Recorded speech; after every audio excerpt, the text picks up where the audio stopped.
الحمد لله رب العالمين والعاقبة للمتقين والصلاة والسلام على سيد الأنبياء والمرسلين أعوذ بالله السميع العليم من الشيطان الرجيم من همزه ونفخه ونفثه بسم الله الرحمن الرحيم والله الذي اور اللہ ہی وہ ذات ہے جس نے ارسل الریاح ہواؤں کو بھیجا فتثیر پس وہ ابھارتی ہیں سحاباً بادل کو فسقناہ پھر ہم ہانک کر لے جاتے ہیں اسے الی بلد میت ایک مردہ شہر کی طرف فاحیینا پس زندہ کر دیتے ہیں بھی اس کے ساتھ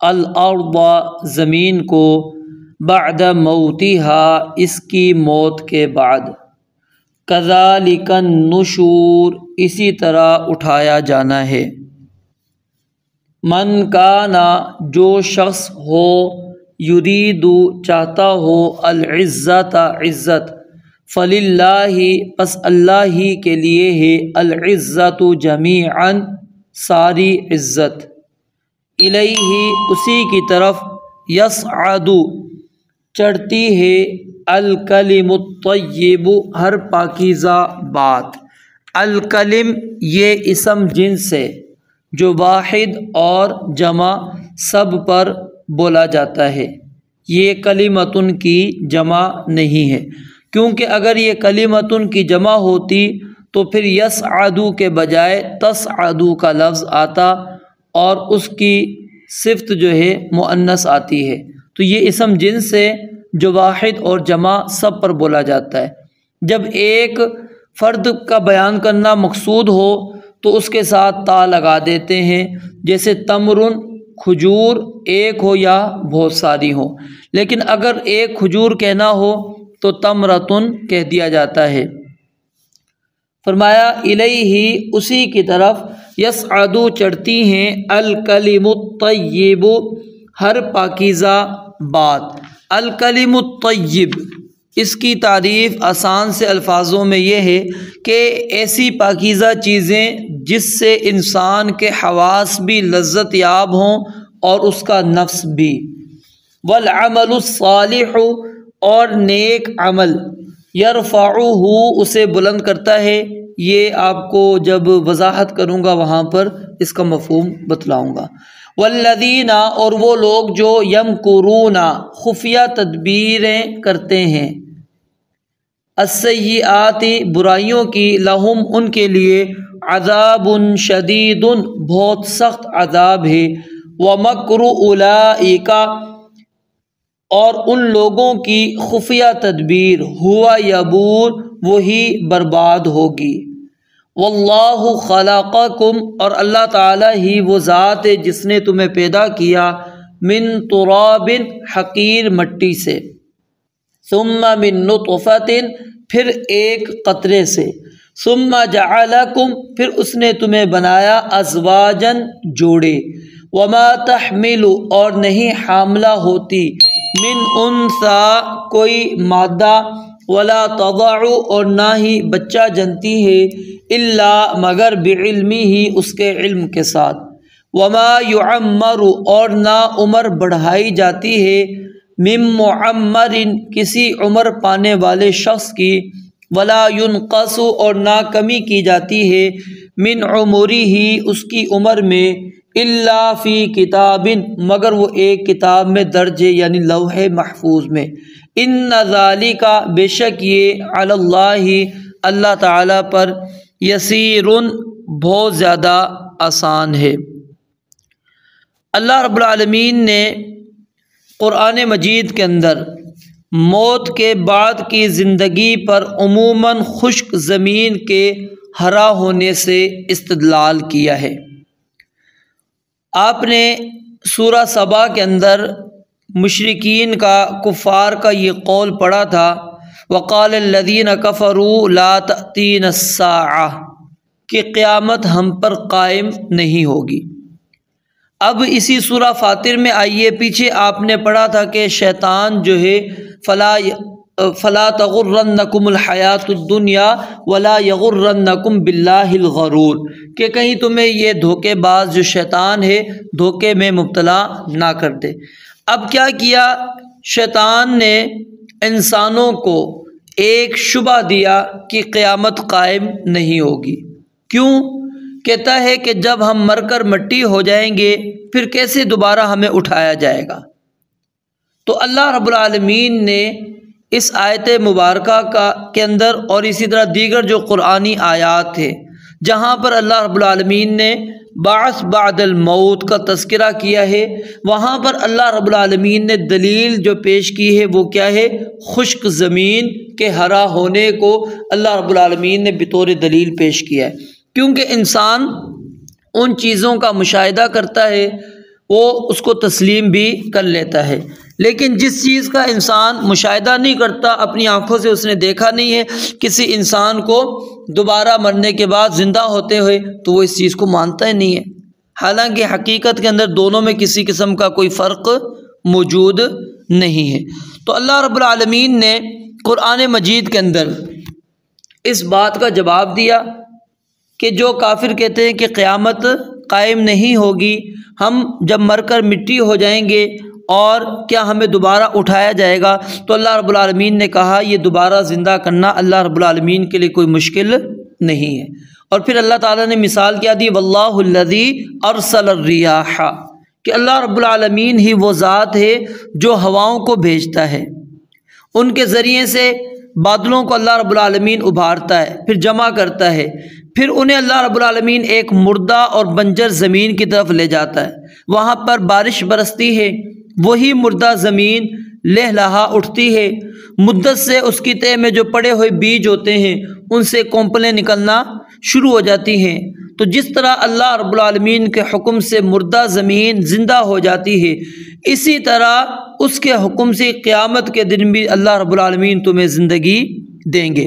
اور سورہ قاف کے اندر اللہ رب العالمین نے ایک اور اچھے انداز کے اندر اسی چیز کو بیان فرمایا، وَنَزَّلْنَا مِنَ السَّمَاءِ مَاءً مُبَارَكًا فَأَنبَتْنَا بِهِ جَنَّاتٍ وَحَبَّ الْحَصِيدِ وَالنَّخْلَ بَاسِقَاتٍ لَهَا طَلْعٌ نَضِيدٌ رِزْقًا لِلْعِبَادِ وَأَحْيَيْنَا بِهِ بَلْدَةً مَيْتًا كَذَلِكَ الْخُرُوجُ۔ اللہ تعالیٰ فرماتے ہیں ہم نے آسمان سے ایک بابرکت پانی اتارا، اور اس بابرکت پانی کے ذریعے سے ہم نے باغات اور کاٹی جانے والی کھیتی ان کے دانے اگائے، اور کھجوروں کے لمبے لمبے درخت جن کی تہبتیں خوشیں ہیں۔ اور ہم نے یہ کیوں دیا؟ رزقا للعبادی، بندوں کو روزی دینے کے لیے۔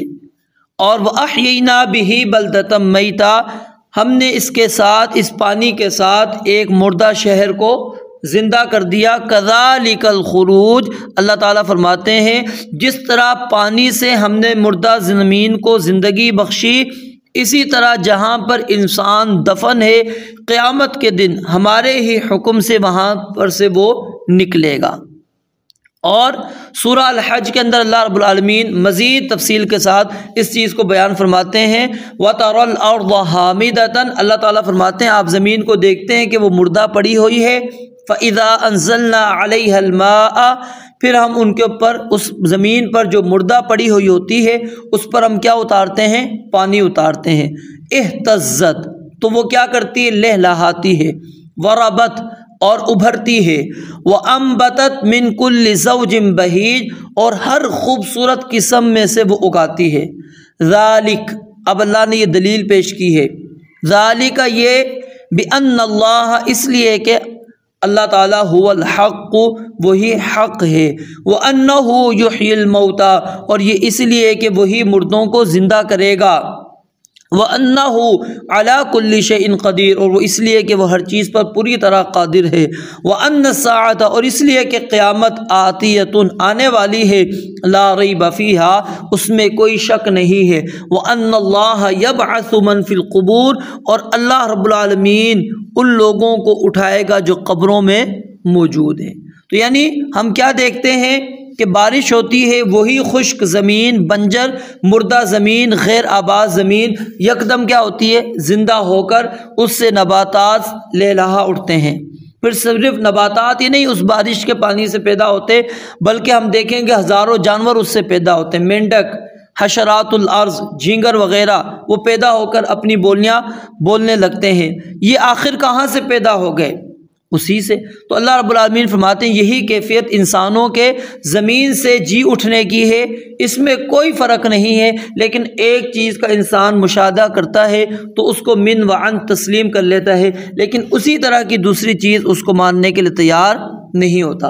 اور احادیث مبارکہ کے اندر تھوڑی اور تفصیل موجود ہے۔ صحیح بخاری اور صحیح مسلم کے اندر روایت آتی ہے، نبی علیہ الصلوۃ والسلام نے فرمایا لیس من الانسان شیء الا یبلا الا عظما واحدا، کہ انسان ایک ہڈی کے بغیر اس کے تمام اجزاء وہ بوسیدہ ہو جائیں گے، ختم ہو جائیں گے، اور وہ ہڈی کون سی ہے؟ ریڑھ کی باریک ہڈی۔ وَمِنْهُ يُرَكَّبُ الْخَلْقُ يَوْمَ الْقِيَامَةِ، اور فرمایا تھا اسی سے انسان قیامت کے دن کیا ہوں گے؟ کھڑے ہوں گے، اللہ رب العالمین ان سے جوڑیں گے۔ اور رسول اللہ صلی اللہ علیہ وسلم سے پوچھا گیا وہ عجب الذنب کیا چیز ہے؟ آپ علیہ الصلوۃ والسلام نے فرمایا مثل حبۃ خردل، وہ رائی کے دانے کے برابر ہے۔ وَمِنْهُ تُنشَؤُونَ، اور اسی سے تمہیں اٹھایا جائے گا۔ اور امام ابن حجر رحمۃ اللہ علیہ نے علامہ ابن عقیل سے یہ بات نقل کی ہے کہ آخر ریڑھ کی جو باریک ہڈی ہے جو رائی کے دانے کے برابر ہے، اس کو محفوظ رکھنے کی حکمت کیا ہے؟ اس سے دوبارہ پیدا کرنے میں کیا راز ہے؟ کہتے ہیں حقیقت تو اللہ تعالیٰ کو ہی علم ہے کہ جو اللہ عدم سے وجود میں لاتا ہے وہ اس میں کسی چیز کا محتاج نہیں ہے کہ جس پر اس کی بنیاد ہو۔ البتہ یہ احتمال کہتے ہیں موجود ہے کہ ہر انسان کو اس کے جواہر سے پیدا کرنے کے لیے یہ فرشتوں کے لیے اللہ رب العالمین نے بطور علامت رکھی ہے، تاکہ فرشتوں کو علم ہو کہ ہر انسان کی اسی ہڈی کے بنا پر اس کو دوبارہ زندہ کیا جا رہا ہے، اسی کے اندر روح پھونکی جا رہی ہے، وگرنہ وہ سمجھتے کہ یہ روح جو ہے بعینی ہی اس کے جسم میں داخل نہیں ہے، بلکہ یہ مثالی اجساد ہیں، ان کے اندر روح کو ڈالا جا رہا ہے۔ اور پھر یاد رکھیے جو ہم نے یہ بات پڑھی کہ سارے جسم جو ہیں وہ بوسیدہ ہو جاتے ہیں سوائے ایک ریڑھ کی باریک ہڈی کے۔ اس سے جو مستثنا ہیں وہ کون ہیں؟ انبیاء کرام علیہم الصلوۃ والسلام، ان کے جسموں کو اللہ رب العالمین نے محفوظ رکھا ہے، وہ مستثنا ہیں۔ اور اسی طرح شہداء، دیگر صلحاء، جن میں سے اللہ رب العالمین جن کے جسموں کو محفوظ رکھنا چاہتا ہے اللہ تعالیٰ اس پر قادر ہے، ان کے جسموں کو محفوظ رکھتا ہے۔ ایک مرتبہ لقید بن عامر رضی اللہ تعالیٰ عنہ بیان فرماتے ہیں کہ میں نے نبی علیہ الصلوۃ والسلام سے کہا کیف یحیی الموتیٰ، اے اللہ کہ نبی علیہ الصلوۃ والسلام مجھے بتائیے کہ مردوں کو کیسا زندہ کیا جائے گا، اس کی کوئی مثال دنیا میں بھی موجود ہے؟ آپ علیہ الصلوۃ والسلام نے فرمایا، اور یہ روایت مسند احمد کے اندر موجود ہے، اما مررت بواد من اہلک محلا، فرمایا کیا تم کبھی اپنی کسی ایسی وادی میں سے گزرے ہو جو غیر آباد اور ویران ہو؟ قال بلا، اس نے کہا جی ہاں گزرا ہوں۔ پھر آپ نے کہا ثم مررت بہ یہتز خضرا، پھر آپ وہاں سے گزرے ہو کہ وہاں پر سر سبزی اور شادابی سے وہی زمین جو ویران تھی، غیر آباد تھی، وہ لہلہا اٹھی ہے؟ قال بلا، اس نے کہا جی ہاں ایسا میں نے دیکھا ہے۔ قال، پھر آپ نے فرمایا ثم مررت بہ محلا، پھر دوبارہ تم اسی زمین کے پاس سے گزرے ہو کہ وہ ویران ہو گئی ہو؟ قال بلا، اس نے کہا کہ ہاں میں نے دیکھا ہے۔ آپ نے فرمایا فَكَذَلِكَ يُحْيِي اللَّهُ الْمَوْتَى، اسی طرح اللہ رب العالمین مردوں کو زندہ کرے گا۔ وَذَلِكَ آیَتُهُ فِي خَلْقِهِ، اور یہ اللہ تعالیٰ کی نشانی ہے کہ زندگی بعد الموت کے بارے میں، کہ کس طرح اللہ رب العالمین مرنے کے بعد دوبارہ زندہ کرے گا۔ جس طرح یعنی تم دیکھتے ہو زمین بالکل غیر آباد تھی، بنجر تھی، کچھ بھی موجود نہیں تھا، ویران تھی، پھر وہاں سے گزرتے ہو تو تمہیں وہاں پر فصل نظر آتی ہے، پھر کبھی گزرتے ہو وہاں پر کچھ بھی موجود نہیں ہے، تو اسی طرح یعنی اللہ رب العالمین وہ بنجر کو آباد کرتا ہے، زندہ کرتا ہے، اسی طرح اللہ رب العالمین قبروں سے انسانوں کو نکالیں گے۔ اور یاد رکھیے یہ جو اللہ رب العالمین نے انسانوں کو قیامت والے دن پیدا کرنا ہے، یہ پانی ہوگا جس کو ماء الحیات کہا جاتا ہے، اور یہ ماء الحیات اللہ رب العالمین کے عرش کے نیچے سے برسے گا۔ اللہ رب العالمین قیامت والے دن جب سارے لوگ ختم ہو جائیں گے تو پھر اللہ تعالیٰ اپنے عرش کے نیچے سے پانی برسائیں گے، بارش برسے گی جس کو ماء الحیات کا نام دیا گیا ہے، ٹھیک ہے۔ اور یہ بارش برستے ہی تمام زمین پر 12 ہاتھ تک پانی ہوگا۔ پھر دوسری بار سور پھونکا جائے گا تو تمام اجساد جو ریڑھ کی ہڈی کی صورت میں محفوظ تھے اس سے تمام کا وجود بنے گا، اور تمام ارواح اپنے اپنے جسموں میں لوٹ جائیں گی۔ ان روایات اور آثار کو امام ابن کثیر رحمۃ اللہ علیہ نے البدایہ والنہایہ میں نقل کیا ہے، اور علامہ قرطبی رحمہ اللہ نے التذکرہ میں اس کو نقل کیا ہے۔ اور جہاں تک بارش برسنے کا تعلق ہے وہ صحیح بخاری کے اندر موجود ہے وہ روایت۔ اور اسی طرح یہاں پر یعنی یہ حقیقت واضح ہو گئی، جس طرح بارش کے برسنے کے بعد وہ مردہ زمین اللہ تعالیٰ اس کو آباد کرتے ہیں، اسی طرح انسان کو اللہ رب العالمین نے جو پیدا کرنا ہے وہ کس کے ساتھ؟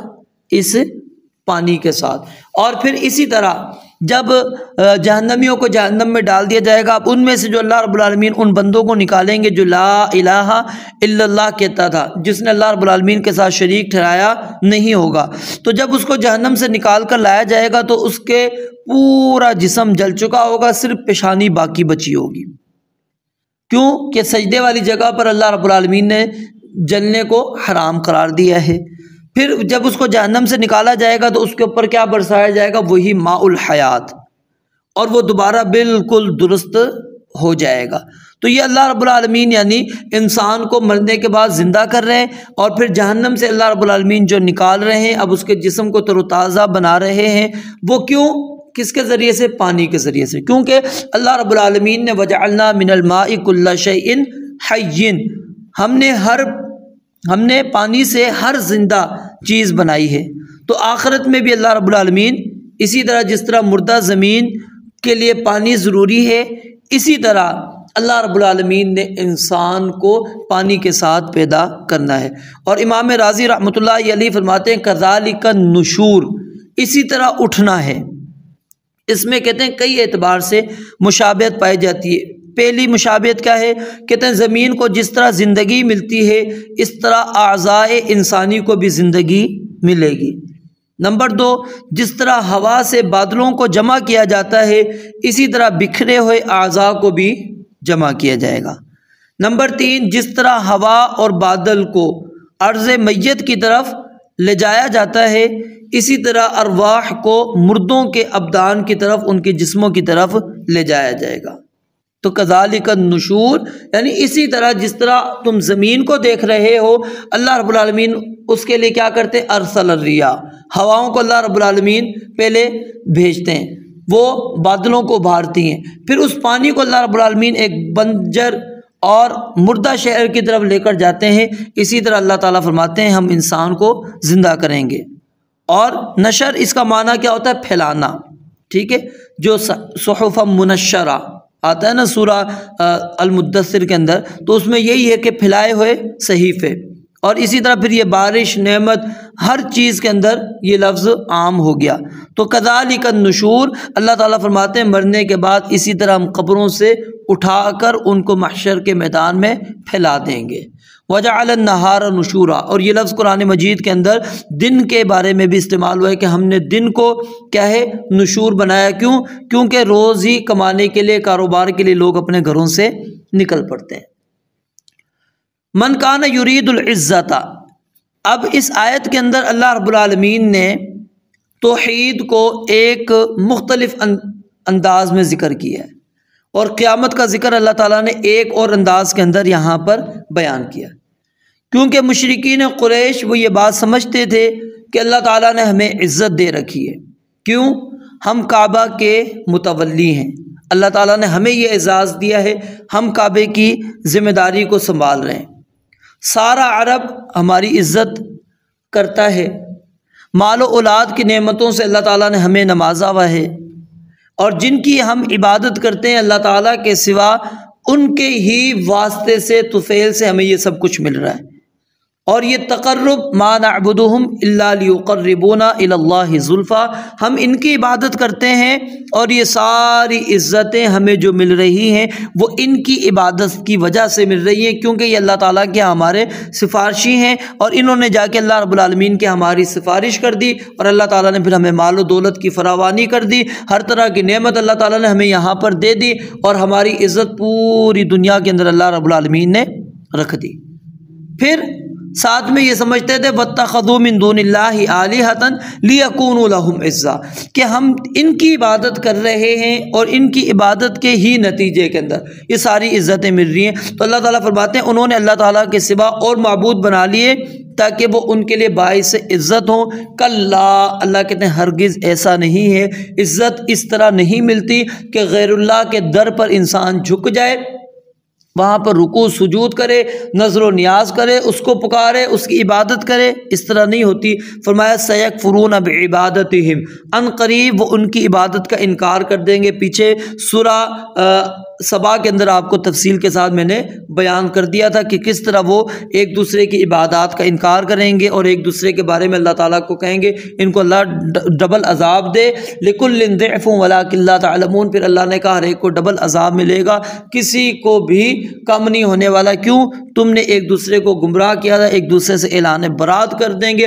استبرأ الذین اتبعوا، وہ ساری آیات دوبارہ میں یہاں پر دہرانا نہیں چاہتا۔ تو سیکفرون بعبادتہم، اللہ تعالیٰ کہتے ہیں وہ کیا ہے، ان کی عبادت کا انکار کریں گے، ویکونون علیہم ضدًا، اور ان کے خلاف مد مقابل ہو کر کھڑے ہو جائیں گے۔ یعنی وہ یہ سمجھتے تھے کہ ہم جو وقتاً فوقتاً ہمیں جو کچھ مل رہا ہے وہ ان کی ہی بدولت مل رہا ہے، اور اگر ہمیں اللہ کی طرف سے کوئی گرفت آئی تو یہ ہمیں چھڑوا لیں گے۔ اللہ رب العالمین نے فرمایا وَاتَّخَذُوا مِن دُونِ اللَّهِ آلِهَةً لَعَلَّهُمْ يُنصَرُونَ، کہ انہوں نے اللہ تعالیٰ کے سوا معبود اس لیے بنا رکھے ہیں تاکہ ان کی مدد کی جائے۔ فرمایا لا يَسْتَطِيعُونَ نَصْرَهُمْ، وہ ان کی مدد نہیں کر سکتے، طاقت ان کے اندر موجود نہیں ہے۔ وَهُمْ لَهُمْ جُنْدٌ مُحْضَرُونَ، وہ تو خود لشکر ہیں جو حاضر کیے ہوئے ہوں گے، یعنی وہ چھڑوانا تو دور کی بات ہے، وہ لشکروں کی صورت میں اللہ کے حضور خود حاضر ہوں گے۔ پھر اللہ رب العالمین فیصلہ کرے گا کہ سزا کا مستحق کون ہے۔ تو یعنی کہ وہ ان کا سمجھنا کیا تھا کہ ہمیں یہ ساری عزتیں ان معبودان باطلہ کی عبادت کی وجہ سے حاصل ہو رہی ہے، اگر ہم ان کی عبادت چھوڑ دیں گے، نبی علیہ الصلوۃ والسلام کی بات تسلیم کریں گے، تو پھر یہ ہماری عزت، سیادت، سب کچھ خاک میں مل جائے گی، سارا عرب ہمارا مخالف ہو جائے گا۔ وَقَالُوا إِن نَّتَّبِعُ الْهُدَىٰ مَعَكَ نُتَخَطَّفْ مِنْ أَرْضِنَا، اللہ رب العالمین فرماتے ہیں سورہ قصص کے اندر کہ انہوں نے کہا کہ اگر ہم تیری راہ، تیرے ہمراہ اس راستے پر چلنا شروع کر دیں، تیری پیروی کرنا شروع کریں، تو یاد رکھو ہمیں زمین سے ہم اچک لیے جائیں گے، ہمیں اٹھا لیا جائے گا۔ پھر یہ جو امن والی جگہ ہے یہ امن والی جگہ نہیں رہے گی، یہ اطمینان سب کچھ ہم سے ختم ہو جائے گا، کچھ ہمارے پاس رہنے والا نہیں۔ تو اللہ رب العالمین نے اس شبے کا یا وہ جو ان کے ذہنوں کے اندر باتیں موجود تھی اس کا اللہ رب العالمین نے غلط فہمی کا جواب دیا۔ فرمایا من کان یرید العزت، جو کوئی عزت چاہتا ہے تو فللہ العزت جمیعا، ساری کی ساری عزت، پوری کی پوری عزت وہ کس کے ہاتھ میں ہے؟ اللہ رب العالمین کے ہاتھ میں عزت ہے، اللہ تعالیٰ کے علاوہ کسی اور کے ہاتھ میں عزت نہیں ہے۔ یہ تمہارے معبودان باطلہ یہ کوئی عزت نہیں دیتے، عزت دینے والی ذات اللہ تعالیٰ ہے۔ قل اللہم مالک الملک تؤتی الملک من تشاء وتنزع الملک ممن تشاء وتعز من تشاء وتذل من تشاء بیدک الخیر انک علی کل شیء قدیر۔ تو عزت اسی مالک کی بندگی میں ہے، اس کے سوا کسی اور کی بندگی میں عزت نہیں ہے۔ جو اللہ تعالیٰ کے علاوہ کسی اور کی بندگی کرتا ہے نہ اس کو دنیا میں کوئی عزت ہے نہ ہی آخرت میں عزت ملے گی۔ عزت صرف اہل ایمان کو ملے گی۔ وَلِلَّهِ الْعِزَّةُ وَلِرَسُولِهِ وَلِلْمُؤْمِنِينَ وَلَٰكِنَّ الْمُنَافِقِينَ لَا يَعْلَمُونَ، منافقین نے کہا تھا ہم لَيُخْرِجَنَّ الْأَعَزُّ مِنْهَا الْأَذَلَّ، جو زیادہ عزت والے ہیں، جو زیادہ ذلیل ہیں، نعوذ باللہ، ان کو نکالیں گے، یعنی مسلمانوں کو ہم مدینہ سے نکال دیں گے۔ تو اللہ تعالیٰ نے کہا عزت اللہ رب العالمین کے ہاتھ میں، اور عزت کا اختیار اللہ رب العالمین کو ہے۔ اصل عزت اللہ تعالیٰ کی ہے، اس کے رسول کی ہے اور اہل ایمان کی ہے، لیکن منافق اس چیز کو نہیں جانتے۔ اور دیکھیں نا، انسان کو اللہ تعالیٰ نے عزت کس لحاظ سے دی؟ اس کو مسجود ملائکہ بنایا کہ فرشتوں کو سجدہ کرنے کا حکم دیا۔ کس کو؟ آدم علیہ السلام کو سجدہ کرنا تھا، لیکن اب الٹی گنگا بہ گئی ہے کہ ہم نے عزت کس کے اندر تلاش کر لی ہے کہ فرشتوں کی عبادت کر کے یا دیگر مخلوق جو ہماری جیسی ہے ہم ان کی عبادت کر کے، یا پھر جو اللہ تعالیٰ نے ہمارے لیے، انسانوں کے لیے اللہ تعالیٰ نے بنائی، ہم ان کے سامنے سجدہ ریز ہونا شروع ہو گئے اور ہم نے سمجھا کہ عزت اسی کے اندر ہے، حالانکہ عزت اس کے اندر نہیں ہے۔ اسی طرح منافقین وہ مومنوں کے بجائے کہاں پر عزت تلاش کیا کرتے تھے؟ کافروں کے پاس جا کر عزتیں تلاش کیا کرتے تھے۔ اللہ رب العالمین نے فرمایا کہ بشر المنافقین، تو آپ ایسے منافقین کو بشارت سنا دیں بِأَنَّ لَهُمْ عَذَابًا عَلِيمًا، کہ ان کے لیے دردناک عذاب ہے۔ کیوں؟ الَّذِينَ يَتَّخِذُونَ الْكَافِرِينَ أَوْلِيَاءَ، کیونکہ انہوں نے کافروں کو مومنوں کے علاوہ اپنا دوست بنا لیا ہے۔ ایبتغون عندہم العزہ، اللہ کہتے ہیں کیا وہاں پر جا کے وہ عزت کو تلاش کرتے ہیں، عزت ڈھونڈتے ہیں؟ وہ کیا عزت دیں گے؟ فإن العزت للہ جمیعا، تو عزت سب کی سب کس کے ہاتھ میں؟ اللہ رب العالمین کے لیے۔ یعنی کافر اور منافقین کے درمیان جو مشترک چیز ہے وہ کیا ہے؟ کہ دونوں کا اللہ تعالیٰ کے ساتھ کوئی تعلق نہیں ہے، دونوں اللہ تعالیٰ سے عزت کے طلبگار نہیں ہے، بلکہ وہ کسی اور سے عزت کے طلبگار ہیں۔ اور مومنین کس سے عزت کے طلبگار ہیں؟ اللہ تعالیٰ سے۔ کیوں؟ اللہ تعالیٰ کی عبادت کرتے ہیں، اس لیے فرمایا سبحان ربک رب العزت عما یصفون وسلام علی المرسلین والحمد للہ رب العالمین، کیونکہ عزت اقتدار کا مالک کون ہے؟ اللہ تعالیٰ ہے۔ تو اس لیے فرمایا کہ پاک ہے تیرا رب جو عزت کا رب ہے، رب العزہ۔ اما یصفون، ان تمام باتوں سے اللہ رب العالمین بلند ہے، ان تمام کمزوریوں سے پاک ہے جو یہ مشرکین اللہ تعالیٰ کی طرف منسوب کرتے ہیں۔ اور اس کے رسولوں پر سلام ہو جنہوں نے اس راہ حق کی رہنمائی کی، اور اللہ تعالیٰ کے لیے حمد و ثنا جو تمام جہانوں کا رب ہے۔ تو عزت صرف اور صرف دین کے اندر ہے، جیسا کہ نبی اسلام نے فرمایا نا ان اللہ یرفع بہذا الکتاب اقواما ویضع بہ آخرین، کہ اللہ رب العالمین اس کتاب کے ذریعے سے، قرآن کے ذریعے سے اللہ رب العالمین کئی قوموں کو بلندیوں پر لے جاتے ہیں اور کئی قوموں کو اللہ تعالیٰ ذلت کے اندر نیچے لے آتے ہیں۔ پھر آگے فرمایا اللہ رب العالمین نے الیہ یصعد الکلم الطیب، اسی کی طرف چڑھتے ہیں الکلم الطیب۔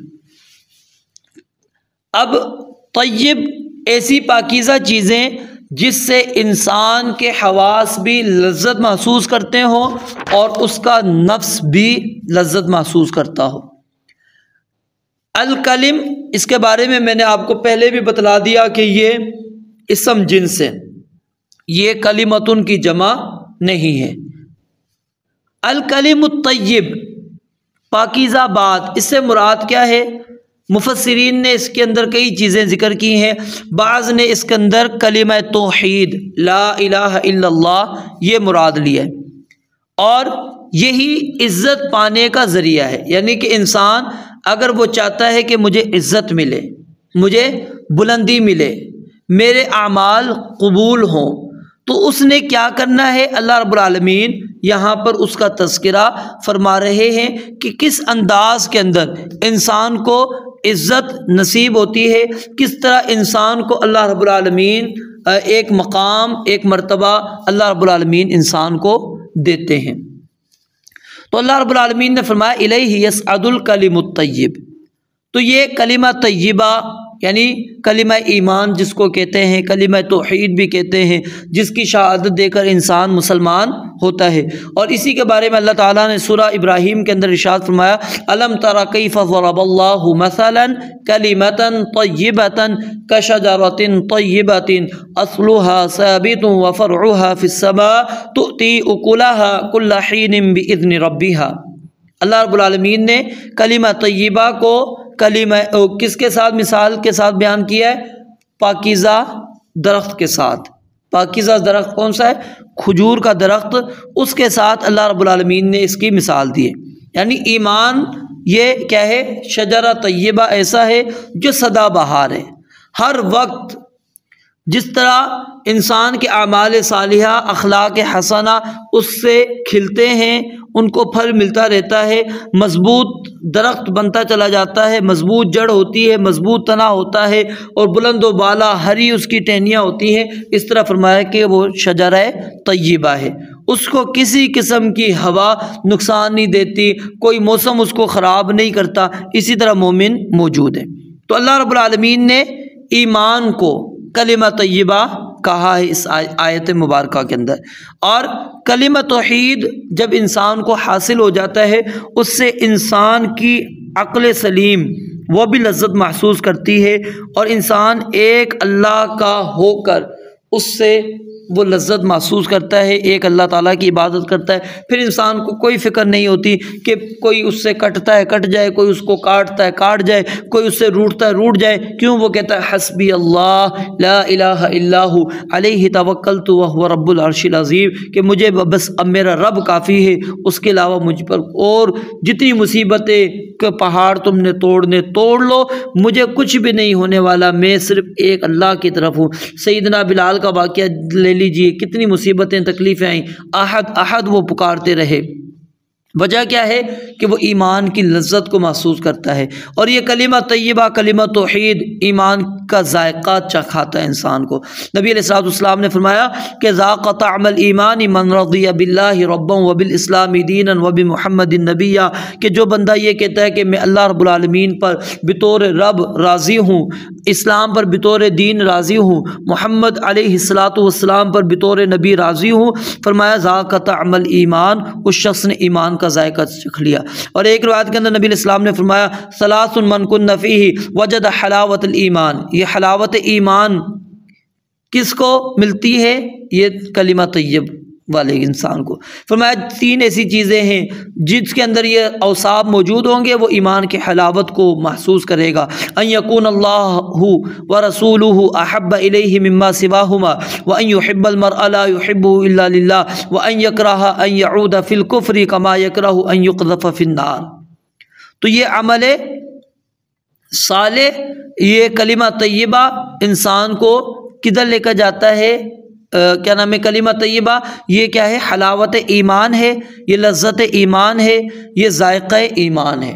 تو فرمایا الیہ، اسی کی طرف، یسعدو چڑھتے ہیں، الکلم الطیب پاکیزہ باتیں، پاکیزہ بات اس کی طرف چڑھتی ہے، والعمل الصالح یرفعہ، اور عمل صالح جو ہے اس کو بلند کرتا ہے۔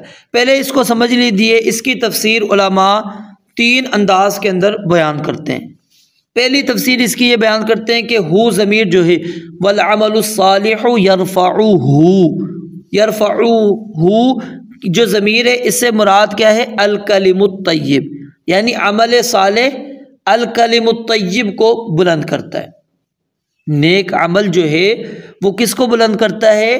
پاکیزہ بات کو، یعنی کوئی کلمہ اپنی جگہ پر کتنا پاکیزہ ہو، قبول اسی وقت ہوگا جب اس کے ساتھ عمل بھی نیک ہوگا۔ عمل کا نیک ہونا یہ کلمہ طیبہ کی قبولیت کے لیے شرط ہے۔ اور نیک عمل کون سا ہوتا ہے؟ جو خالص اللہ تعالیٰ کے لیے کیا جائے اور سنت کے مطابق ہو۔ فمن کان یرجو لقاء ربہ فلیعمل عملا صالحا ولا یشرک بعبادۃ ربہ احدا۔ اور دوسری تفسیر کہ یرفعو جو ہے اس کا فاعل کیا کون ہے؟ کون بلند کرتا ہے؟ الکلم الطیب کی ضمیر ہو تو، اور ہو ضمیر سے مراد پھر کیا ہوگا؟ عمل صالح۔ یرفعو کا فاعل الکلم الطیب کی ضمیر ہو اور ہو کی ضمیر سے مراد کیا ہے؟ عمل صالح ہو، یعنی پاکیزہ بات عمل صالح کو بلند کرتی ہے۔ پہلے کیا تھا؟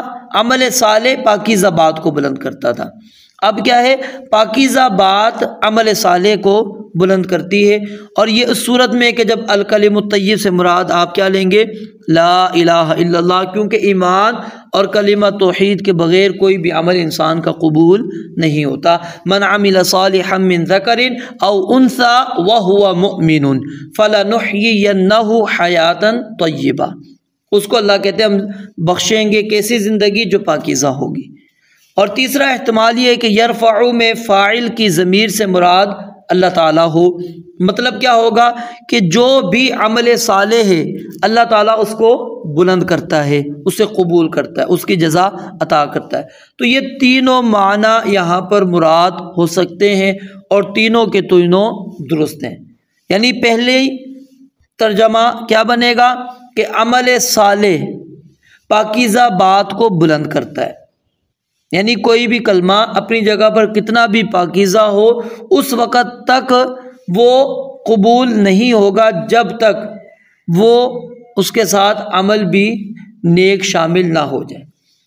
دوسری چیز ہم نے یہ پڑھی کہ پاکیزہ بات عمل صالح کو بلند کرتی ہے، اور تیسرا ہے کہ بلند کون کرتا ہے، قبول کون کرتا ہے؟ اللہ رب العالمین کی ذات۔ تو یہ تینوں کی تینوں باتیں مراد ہیں۔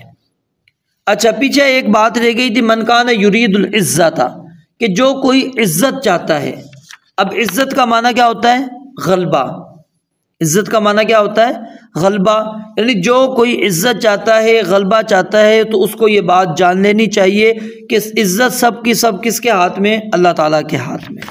اور دوسرا اس کی تفسیر یہ ہے کہ جو شخص اسلام کا مقابلہ کر کے اسلام پر غالب ہونا چاہتا ہے وہ یہ بات سمجھ لے کہ عزت اور غلبہ اللہ تعالیٰ کے لیے ہے، اللہ تعالیٰ کے علاوہ کسی اور کے لیے نہیں ہے۔ کبھی بھی کافر اسلام کے اوپر غالب نہیں آ سکتا، وہ جتنی بھی اپنی کوشش کر لے وہ بری طرح کیا ہوگا؟ مغلوب ہوگا۔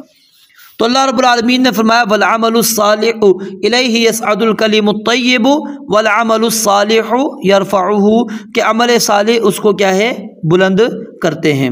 تو انسان اس کی طرف توجہ کرنا چاہیے کہ انسان نیک عمل کرے، پاکیزہ بات کرے، نیک اعمال کرے، تاکہ وہ اللہ رب العالمین کے ہاں پہنچیں اور وہ عمل اس کا قبول ہو جائے۔ اور پھر اسی طرح عبداللہ بن عباس رضی اللہ تعالی عنہما سے یہ بھی منقول ہے کہ الکلم الطیب سے مراد کیا ہے؟ اللہ کا ذکر ہے، اور العمل الصالح سے مراد فرائض ہیں۔ یعنی جو شخص فرائض کے ساتھ اللہ کا ذکر کرتا ہے اس کا عمل اس کے ذکر کو اللہ کی طرف بلند کرتا ہے، اور جو اللہ کا ذکر کرتا ہے لیکن فرائض ادا نہیں کرتا اس کا کلام اس کے عمل پر لوٹا دیا جاتا ہے۔ یعنی جو بندہ فرض نمازوں کی پابندی نہیں کرتا، وہ صرف ذکر ہی کرتا ہے، تو ذکر کے ساتھ وہ بلندیوں تک نہیں پہنچ سکتا۔ بلندی اس کو اس وقت میسر آئے گی جب ذکر کے ساتھ وہ فرائض کا بھی اہتمام کرے گا۔ تو یعنی عمل کی قبولیت کے درجات ہیں کہ ذکر اور اعمال صالحہ اوپر جائیں گے۔ کب جائیں گے؟ جب انسان ساتھ میں اللہ رب العالمین کے فرائض ان کا بھی خیال رکھے گا، تو پھر وہ اللہ رب العالمین کے پاس اس کا عمل پہنچے گا۔ اور اسی طرح اس کے اندر جو کلیم طیب ہے اس کے اندر سبحان اللہ اور سبحان اللہ و بحمدہ سبحان اللہ العظیم والحمد للہ ولا الہ الا اللہ واللہ اکبر، یہ کلمات بھی اس کے اندر آتے ہیں، کیونکہ یہ کلمات نبی علیہ الصلوۃ والسلام نے فرمایا کہ فرشتے ان کو لے کر وہ اللہ رب العالمین کے پاس پہنچتے ہیں۔ اور پھر عبداللہ بن مسعود رضی اللہ تعالیٰ نے یہ آیت پڑھی الیہ یصعد الکلم الطیب، یہ آیت انہوں نے تلاوت کی۔ اور نعمان بن بشیر بیان کرتے ہیں کہ نبی علیہ الصلوۃ والسلام نے ارشاد فرمایا جو لوگ اللہ تعالیٰ کے جلال، اس کی تسبیح، اس کی حمد، اس کی وحدانیت کا ذکر کرتے ہیں، ان کے یہ کلمات عرش کے ارد گرد طواف کرتے ہیں، اور ان کی بھنبھناہٹ شہد کی مکھیوں کی طرح ہوتی ہے، اور یہ کلمات کہنے والوں کا ذکر اللہ تبارک و تعالیٰ کے سامنے کرتے ہیں۔ کیا تم نہیں چاہتے کہ کوئی نہ کوئی تمہارا ذکر تمہارے رب کے سامنے رہے؟ تو یعنی انسان کو پھر چاہیے کہ وہ اللہ رب العالمین کا ذکر وہ بلند کثرت کے ساتھ کرے۔ اور اسی طرح قرآن مجید بھی اس کے اندر آ جاتا ہے، یعنی کہ کلمہ طیب اور عمل صالح، اس کے اندر بہت ساری باتیں شامل آ جاتی ہیں، کیونکہ ایک تو میں نے آپ کو بتایا اس سے مراد کلمہ توحید لا الہ الا اللہ ہم لے رہے ہیں، دوسرا یہ لفظ عام ہے، ٹھیک ہے، اور اس میں کلمہ اسلام کے ساتھ ذکر، دعا، تلاوت قرآن، تعلیم و تربیت، دعوت، ہر پاکیزہ بات اس کے اندر شامل ہے، کوئی بھی اس سے مستثنا نہیں ہے۔ اور عمل صالح کے اندر میں نے آپ کو بتا دیا کہ اخلاص کا ہونا ضروری ہے اور سنت کے مطابق ہونا بھی ضروری ہے، کیونکہ اللہ رب العالمین نے یہی چیز انسان سے چاہیے اور احادیث مبارکہ کے اندر بھی ہمیں یہی چیز ملتی ہے۔ اب ادھر الیہ یصعد الکلم الطیب والعمل الصالح یرفعہ، یہاں سے یہ بات بھی سمجھ آتی ہے کہ اللہ رب العالمین آسمانوں سے اوپر عرش پر مستوی ہے، ہر جگہ پر موجود نہیں ہے، جس طرح کہ عموماً صوفیہ لوگوں کا موقف ہے، وہ بالکل غلط موقف ہے ان کا۔ قرآن مجید کی کئی مقامات پر اللہ رب العالمین کا عرش پر مستوی ہونا مذکور ہے۔ اب استوا وہ معلوم ہے لیکن اس کی کیفیت کیا ہے؟ مجہول ہے، اور اس کے بارے میں سوال کرنا بدعت ہے، اور یہی بات امام مالک رحمۃ اللہ علیہ نے بیان کیا، اور ان سے جب کسی نے ان کی مجلس میں سوال کیا تو انہوں نے پھر کہا کہ اس کو مجلس سے نکال دو۔ اور امام فخر الدین رازی وہ کہتے ہیں کہ فلسفہ کلام کی وادیوں میں میں بڑا گھوما پھرا ہوں، میں نے کلام کے تمام طرق اور فلسفے کے تمام مناہج دیکھے، میں نے نہیں دیکھا کہ ان سے کسی بیمار کو شفا ملی ہو یا کسی پیاسے کو سرابی حاصل ہوئی ہو۔ میں نے سب سے قریب ترین راستہ قرآن پاک کا دیکھا ہے کہ اس میں اللہ رب العالمین کی صفت کے بارے میں جو میں پڑھتا ہوں وہ کیا ہے کہ اللہ رب العالمین کی ذات عرش پر مستوی ہے، الیہ یصعد الکلم الطیب، کہ اسی کی طرف کلمات صعود کرتے ہیں۔ اور نفی میں پڑھتا ہوں کہ اس جیسا کوئی نہیں ہے، لیس کمثلہ شیء، کہتے ہیں من جرب مثل تجربتی، جو کوئی میرے طرح تجربہ کرے گا، عرف مثل معرفتی، اس کو میری طرح ہی معرفت حاصل ہو جائے گی، یعنی وہ سمجھ جائے گا کہ اللہ رب العالمین کہاں پر ہے، علو پر ہے، بلندی پر ہے، اور وہ بلندی کہاں ہے؟ عرش پر ہے۔ عرش پر اللہ تعالیٰ کس طرح؟ جس طرح اللہ تعالیٰ کی شان کے لائق ہے۔ والذین یمکرون السیئات، اب اللہ تعالیٰ نے ایمان کے ساتھ، عمل صالح کے ساتھ اب ذکر کر دیا کس کا؟ جو برائیوں کی خفیہ تدبیریں کرتے ہیں۔ کیوں؟ کہ جو لوگ کلمہ حق کو نیچا دکھانے کے لیے، نبی علیہ الصلوۃ والسلام کو پریشان کرنے کے لیے، اہل ایمان کو تکالیف دینے کے لیے مختلف قسم کی چالیں چلتے ہیں، مکر و فریب کرتے ہیں، خفیہ تدبیریں کرتے ہیں، وہ سمجھتے ہیں کہ اس کے ذریعے سے ان کو عزت مل جائے گی۔ اللہ رب العالمین فرماتے ہیں ان کو عزت نہیں ملے گی، بلکہ ان کو مزید سخت عذاب ملنے والا ہے۔ مکر اس کا معنی کیا ہوتا ہے؟ خفیہ تدبیر، چاہے وہ اچھی ہو یا بری ہو، لیکن اکثر طور پر یہ بری تدبیر کے لیے استعمال ہوتا ہے۔ والذین یمکرون السیئات، تو وہ لوگ جو کلمہ طیب کے بجائے باطل باتیں، خبیث باتیں وہ لے کر اٹھتے ہیں، مکاریوں اور چلاکیوں سے انہیں غالب کرنے کی کوشش کرتے ہیں، اللہ تعالیٰ فرماتے ہیں لہم عذاب شدید، ان کے لیے بہت سخت عذاب ہے۔ اب اس کے اولین مصداق کون ہیں؟ جو مشرکین کفار دارالندوہ میں جمع ہو کر نبی علیہ الصلوۃ والسلام کے بارے میں وہ آپس میں رائے لے رہے تھے کہ آپ کو قید کیا جائے، قتل کیا جائے، جلا وطن کیا جائے، کیا کیا جائے، ٹھیک ہے؟ پھر اسلام کے خلاف سازشیں کرنا، اس طرح یعنی قیامت تک آنے والے سارے لوگ اس کے اندر شامل ہیں۔ اور اللہ رب العالمین نے یہاں پر یہ اشارہ بھی کر دیا کہ وہ جتنی تدبیریں کرنا چاہتے ہیں کر لیں، کبھی بھی وہ کامیاب نہیں ہوں گے۔ دیکھیں یہاں پر یہ دارالندوہ میں بیٹھ کر آپس میں رائے لے رہے تھے، مشورہ کر رہے تھے، اور اس بات پر ان کی اتفاق ہو گیا کہ ایک بار ہی سارے قبائل میں سے ایک ایک نوجوان لیا جائے، اس کو تلوار تھما دی جائے، اور ایک بار ہی سارے اکٹھے نبی علیہ الصلوۃ والسلام پر حملہ کر دیں۔ پھر ہاشم قبیلہ کس کس سے انتقام لیتا پھرے گا؟ تو سب نے یہ قبول کر لیا، لیکن اللہ رب العالمین نے ان کی اس تدبیر کو ناکام کر دیا۔ نبی علیہ الصلوۃ والسلام کو اللہ تعالیٰ نے مکہ چھوڑنے کا حکم دے دیا، اور آپ نے اپنے بستر مبارک پر کس کو لٹایا؟ سیدنا علی رضی اللہ تعالیٰ عنہ کو، اور آپ گھر سے سورہ یاسین پڑھتے ہوئے نکلے، اور آپ کے ہاتھ میں ایک مٹھی جو خاک آپ نے لی ان کے سروں پر اچھالی، اور ان کو اللہ رب العالمین نے آنکھوں پر ان کے پردہ ڈال دیا، وہ دیکھ نہیں سکے نبی علیہ الصلوۃ والسلام کو۔ نبی علیہ الصلوۃ والسلام صحیح سالم سیدنا ابوبکر صدیق رضی اللہ تعالیٰ عنہ کے ساتھ مدینہ تک پہنچ گئے۔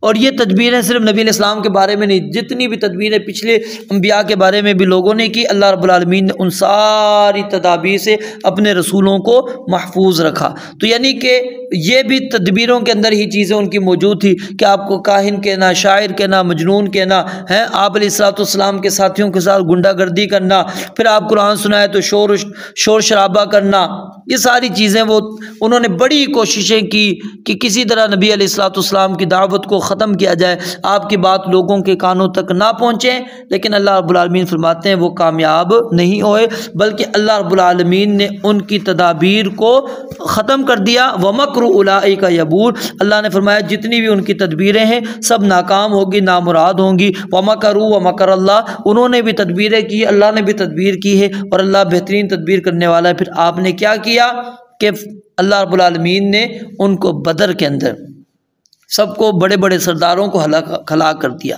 فتح مکہ کی صورت میں اللہ رب العالمین نے ان کو مغلوب کر کے ان کو دکھا دیا کہ تم مغلوب ہو گئے اور مسلمان غالب ہو گئے، دیکھو عزت کس کی ہے۔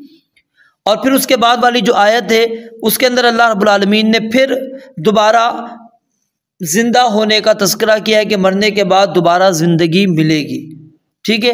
اور اس کے اندر اللہ رب العالمین نے 3 دلیلیں پیش کی ہیں اور تینوں عقلی دلیلیں ہیں، اور اس کو آپ اس طرح بھی سمجھ سکتے ہیں کہ پہلی آیات میں آپ نے اللہ رب العالمین کی توحید پر دلائل جو پڑھے تھے وہ آفاقی دلائل تھے، یعنی فاطر السماوات والارض جو آپ نے سورت کے آغاز سے پڑھا تھا، فاطر السماوات والارض جاعل الملائکۃ رسلا اولی اجنحۃ مثنی وثلاث ورباع، یہ جو آپ نے چیزیں پڑھی، فرشتوں کی ہیں پیدا کرنا، یہ رزق دینے والی، یہ سارا کچھ آپ نے جو پڑھا۔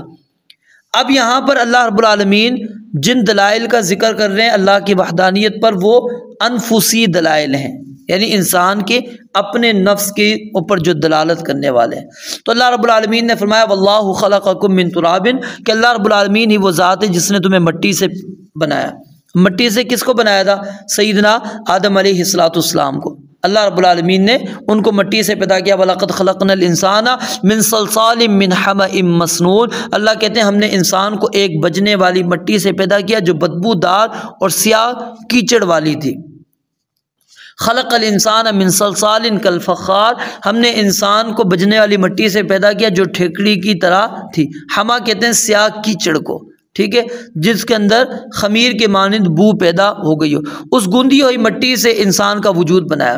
پھر جب وہ خشک ٹھیکری کے مانند ہو گیا تو اس میں روح پھونکی گئی اور پھر وہ جیتا جاتا انسان بن گیا، اور یہی مٹی پھر گوشت پوست ہڈیوں اور اعصاب عضلات میں تبدیل ہو گیا۔ اسے دیکھنے سننے عقل و شعور سے بھی نوازا گیا، اور یوں نہیں کہ انسان یہ سمجھے کہ حیوان سے ترقی کر کے انسان بنا، نہیں، بلکہ کیا ہے اللہ رب العالمین نے اس کو پیدا کیا ہے۔ پھر اس کے بعد اللہ رب العالمین نے جو ہے انسان کی تخلیق وہ نطفے سے یعنی تھوڑے سے پانی سے اللہ رب العالمین نے پیدا کرنا شروع کر دیا۔ ثم جعل نسلہ من سلالۃ من ماء مہین، پھر اس کی نسل ہم نے ایک حقیر پانی کے خلاصے سے بنائی۔ فلینظر الانسان مما خلق، خلق من ماء دافق یخرج من بین الصلب والترائب، جو مرد کی پشت سے اور عورت کے سینے سے پانی نکلتا ہے وہ آپس میں جا کے شکم مادر میں مل جاتے ہیں، اور ان سے پھر اللہ رب العالمین انسان کو پیدا کرتے ہیں۔ ثم جعلکم ازواجا، پھر اللہ رب العالمین نے فرمایا کہ ہم نے اسی پانی سے مرد اور عورت بنایا، یعنی آپس میں جوڑے بنا دی۔ ومن آیاتہ ان خلق لکم من انفسکم ازواجا لتسکنوا الیہا وجعل بینکم مودۃ ورحمۃ ان فی ذلک لآیات لقوم یتفکرون۔ یا ایھا الناس اتقوا ربکم الذی خلقکم من نفس واحدۃ وخلق منها زوجها وبث منہما رجالا کثیرا ونساء، یہ اللہ رب العالمین نے یہاں پر بیان فرمایا۔ پھر فرمایا وما تحمل من انثی، اور کوئی مادہ نہ حاملہ ہوتی ہے نہ بچہ جنتی ہے مگر اس کے علم میں ہے، یعنی ایک جان سے عورت، پھر ان دونوں سے ایک کنبہ کس نے بنایا؟ اللہ تعالیٰ نے۔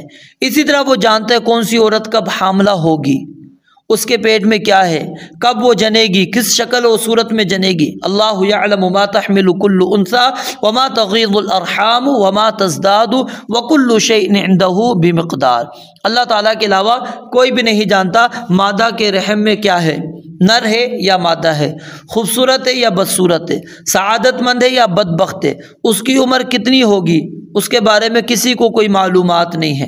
پھر اللہ رب العالمین انسان کے رحم میں جو انسان بچہ پل رہا ہوتا ہے اس کے لمحہ بلمحہ تدریج، اس کے نشو و نما کے بارے میں اللہ رب العالمین کو علم ہے، اور حمل کتنی مدت کا ہوگا، 6 ماہ میں ہوگا، 7 ماہ میں، 9 ماہ میں، 10 ماہ میں ہے، یا اس سے کم ہوگا، اس سے زیادہ ہوگا۔ اب کم سے کم مدت یاد رکھیے جو حمل کی ہے وہ کیا ہے، 6 ماہ ہے، اور بسا اوقات یہ پھر 2 سال سے بھی زیادہ ہو جاتی ہے۔ امام ضحاک بن مخلد 2 سال کے بعد پیدا ہوئے تھے اور ان کے 2 دانت نکلے ہوئے تھے۔ یہ امام ابن کثیر نے اس چیز کو نقل کیا ہے۔ اور اسی طرح محمد بن عجلان وہ 3 سال پیدا ہوئے تو دانت ان کے نکلے ہوئے تھے، بلکہ امام مالک نے ذکر کیا کہ ایک عورت کے ہاں 3 بچے 12 سالوں میں پیدا ہوئے، یعنی ہر حمل 4 سال کا ہوتا تھا۔ اور اللہ رب العالمین نے اسی طرح انسان کو جو مختلف لمحات کے اندر پیدا کیا، اس کا ذکر اللہ تعالیٰ نے قرآن مجید کے اندر دوسری جگہ پر فرمایا، یا ایھا الناس ان کنتم فی ریب من البعث۔ اب دیکھیں یہ دلیل بنا کر اللہ پیش کر رہے ہیں، اے لوگو اگر تمہیں مرنے کے بعد دوبارہ زندہ ہونے پر شک ہے، تم کسی قسم کے شک کا شکار ہو، تو یاد رکھو فَإِنَّا خَلَقْنَاكُم مِّن تُرَابٍ، ہم نے ہی تمہیں مٹی سے پیدا کیا، ثُمَّ مِن نُطْفَةٍ، پھر نطفے سے، ثُمَّ مِن عَلَقَةٍ، پھر علقہ سے، ثُمَّ مِن مُضْغَةٍ، پھر مضغہ سے، مُخَلَّقَةٍ وغیر مُخَلَّقَةٍ۔ پھر اللہ رب العالمین فرماتے ہیں ہم نے ایک قطرے سے، اس کے بعد جمع ہوئے خون سے، پھر گوشت کی ایک بوٹی سے جس کی پوری شکل بنائی ہوئی تھی، اور غیر مخلقۃ جس کی پوری شکل نہیں بنائی گئی، اور یہ پھر ہم نے واضح کر دیا ہے اس چیز کو، مخلقۃ وغیر مخلقۃ لنبین لکم، تاکہ ہم تمہارے لیے کھول کر بیان کریں، ونقر فی الارحام، اور ہم ہی رحموں میں ٹھہراتے ہیں، ما نشاء الی اجل مسمی، جب تک ہم چاہتے ہیں ایک مدت تک، ثم نخرجکم طفلا، پھر ہم تمہیں ایک بچے کی صورت میں نکالتے ہیں، ثم لتبلغوا اشدکم، پھر تم اپنی جوانی کو تاکہ پہنچو، ومنکم من یتوفی، اور تم میں سے کچھ ایسے ہوتے ہیں جن کی روح قبض کر لی جاتی ہے، ومنکم من یرد الی ارذل العمر، کچھ وہ ہوتے ہیں جو نکمی، سب سے نکمی عمر کی طرف ان کو لوٹایا جاتا ہے، لکی لا یعلم من بعد علم شیئا، تاکہ وہ جاننے کے بعد کچھ جان نہ سکے۔ یہاں پر اللہ رب العالمین نے انسان کے پیدا کرنے کی وہ جو مراحل کو ذکر کیا، اس کو اللہ رب العالمین نے کس انداز میں ذکر کیا کہ ان کنتم فی ریب من البعث، اگر تم مرنے کے بعد دوبارہ زندہ ہونے کو نہیں مانتے تو اس کے اوپر ذرا غور کرو، تمہیں بات سمجھ میں آ جائے گی۔ پھر آگے اللہ رب العالمین فرماتے ہیں وما یعمر من معمر ولا ينقص من عمره الا فی کتاب۔ یہ تیسری دلیل اللہ رب العالمین بعث بعد الموت کی دے رہے ہیں کہ کسی زیادہ عمر والے کو زیادہ عمر دی جاتی ہے یا کم عمر والے کو کم عمر دی جاتی ہے، یہ سب کچھ اس نے ایک کتاب کے اندر درج کیا ہوا ہے، یعنی اللہ تعالیٰ نے پہلے سے ہی یہ طے فرما دیا ہے کہ کس کو میں نے زیادہ عمر دینی ہے اور کس کو کم عمر دینی ہے۔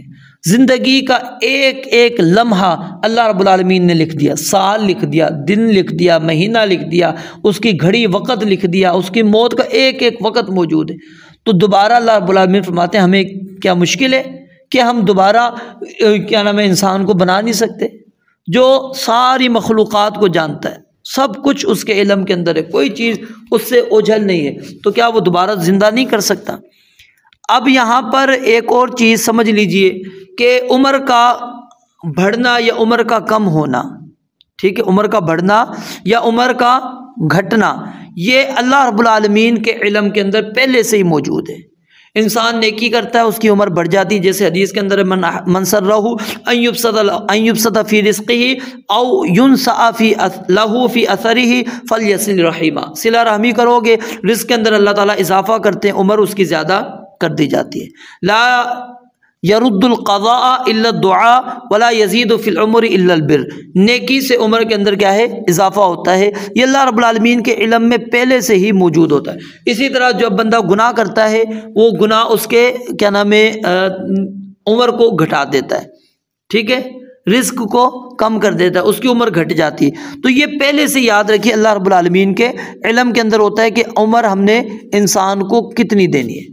جب بچہ نبی علیہ الصلوۃ والسلام نے فرمایا 40 دن تک رحم مادر میں نطفے کی صورت میں ہوتا ہے، پھر 40 دن تک وہ جمع ہوا خون ہوتا ہے، پھر 40 دن تک وہ بوٹی کی صورت میں رہتا ہے، پھر اللہ تعالیٰ ایک فرشتے کو 4 باتوں کا حکم دے کر بھیجتے ہیں کہ جاؤ اس کا رزق لکھ دو، اس کی موت کا وقت لکھ دو، اس کا بدبخت ہونا یا نیک بخت ہونا وہ لکھ دو، اور جو کچھ لکھ دیا جف القلم، جو کچھ تمہیں ملنے والا ہے اب قلم لکھ کر وہ خشک ہو چکا ہے، رفعت الاقلام وجفت الصحف، قلمیں اٹھا لی گئی ہیں، صحیفے خشک ہو گئے ہیں۔ یہ حیات موت کا سلسلہ، رزق، شقی سعید ہونا، یہ اللہ رب العالمین نے پہلے ہی لکھ دیا، اب اس میں کسی قسم کی کوئی تبدیلی نہیں ہوتی۔ ان ذالک علی اللہ یسیر، اللہ کہتے ہیں یہ سارے معاملات میرے لیے آسان ہے، کوئی مشکل نہیں ہے۔ جو اللہ تعالیٰ تمام مخلوقات کے متعلقہ تمام جزئیات کا علم رکھتا ہے تو کیا وہ دوبارہ نہیں پیدا کر سکتا؟ وَعِندَهُ مَفَاتِحُ الْغَيْبِ لَا يَعْلَمُهَا إِلَّا هُوَ وَيَعْلَمُ مَا فِي الْبَرِّ وَالْبَحْرِ وَمَا تَسْقُطُ مِنْ وَرَقَةٍ إِلَّا يَعْلَمُهَا وَلَا حَبَّةٍ فِي ظُلُمَاتِ الْأَرْضِ وَلَا رَطْبٍ وَلَا يَابِسٍ إِلَّا فِي كِتَابٍ مُبِينٍ۔ خلاصہ کیا ہے کہ ہم نے ان آیات کے اندر وہ اللہ رب العالمین کی دلائل کو پڑھا جو اللہ رب العالمین نے بعث بعد الموت کے اوپر ذکر کیے، اور میں نے آپ کو بتایا تھا کہ قرآن مجید کے اندر اللہ رب العالمین نے جو دلائل موت کے بعد کی زندگی پر دیے ہیں عموماً کیا ہے، خشک زمین کے اوپر اللہ رب العالمین نے بطور دلیل مثال کے پیش کی ہیں، اور اللہ رب العالمین نے ان آیات کے اندر اس چیز کو بھی واضح کر دیا کہ عزت صرف اور صرف اللہ رب العالمین کے لیے ہے، اللہ تعالیٰ کے علاوہ کسی اور کی کوئی بھی عزت نہیں ہے، یعنی غلبہ ہمیشہ اللہ رب العالمین کا ہے، دین کا ہے، اس کے علاوہ کسی اور کا نہیں۔ اور اگر کوئی بندہ عزت چاہتا ہے، غلبہ چاہتا ہے، وہ اسلام قبول کرے گا، اور کلمہ طیب جو ہے اس کو عمل صالح بلند کرتا ہے، عمل صالح کو کلمہ طیب بلند کرتا ہے، اور ان دونوں کو اللہ تعالیٰ قبول کرتا ہے، اللہ کے علاوہ کوئی اور قبول نہیں کرتا۔ جب تک پاکیزہ بات نہ ہو، جب تک عمل صالح نہ ہو، اللہ تعالیٰ قبول نہیں کرتے۔ رب العالمین سے دعا ہے اللہ تعالیٰ سمجھنے عمل کرنے کی توفیق عطا فرمائے۔ وآخر دعوانا الحمدللہ رب العالمین۔